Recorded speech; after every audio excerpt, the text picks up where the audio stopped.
خير في اتباع من سلف وكل شر في ابتداع. كن سلفيا على الجادة. Whereby they say that this person, whoever is in agreement with him, he's upon the haqq. And whoever doesn't agree with him, then he is upon batil and falsehood.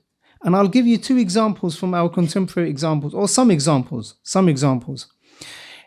You've probably heard of a person called Salman Auda and Safar al-Hawali. Those two individuals, and other than them, during the first Gulf War, which was in the early 90s, late 80s, early 90s, the ulama of Saudi gave a fatwa, and these two individuals opposed that fatwa. And they encouraged the Shabab to almost rebel against the government. Now the scholars of Ahlul Sunnah that resided in that land and other scholars refuted them and declared them to be mubtadi'ah, and rightly so. However, at the time, to Shaykh Imam al-Bani rahimahullah, he did not know them properly, and he used to have husnul dhan of them. He used to say that maybe it's not as people are making it out. He used to have good thought of them, as we're meant to have with regards to the Muslim. Now my issue is not with regards to the husnul dhan that Imam al-Bani had, or the refutation that they were refuted, rightly so for. Like when this did happen, Imam al-Bani rahimahullah, his students and other mashayikh of the Mamlaka and so on, they all refuted these two individuals. Those mashayikh that refuted these two mubtadi'ah, they did not go to Albani and hold him at knife point and say, Ya Albani, baddi' fulanan. Make him say that Salman Auda and Safar Hawali are mubtadi'ah. You with me so far? So they did not come to Albani and say, make tabdi' of Albani, and make tabdi' of these two mubtadi'ah.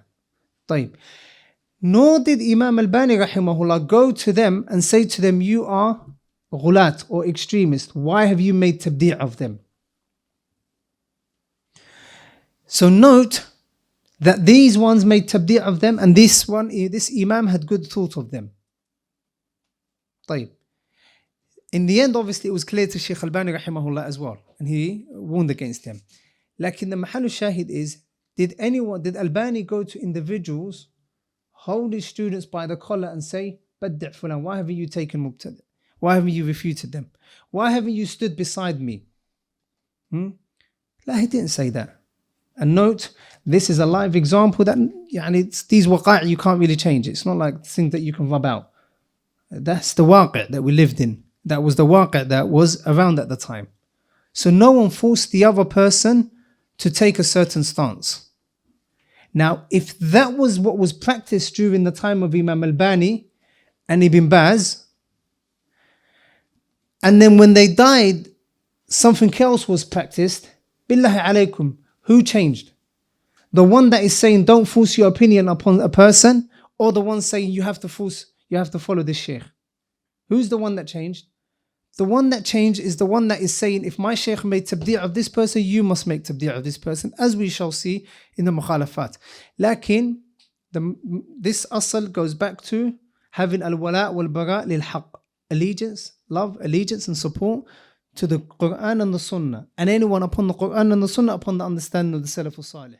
فكن على نهج سبيل السلف في مجمع عليه أو مختلف وتابع الصالح ممن سلف وجانب البدعة ممن خلف فكل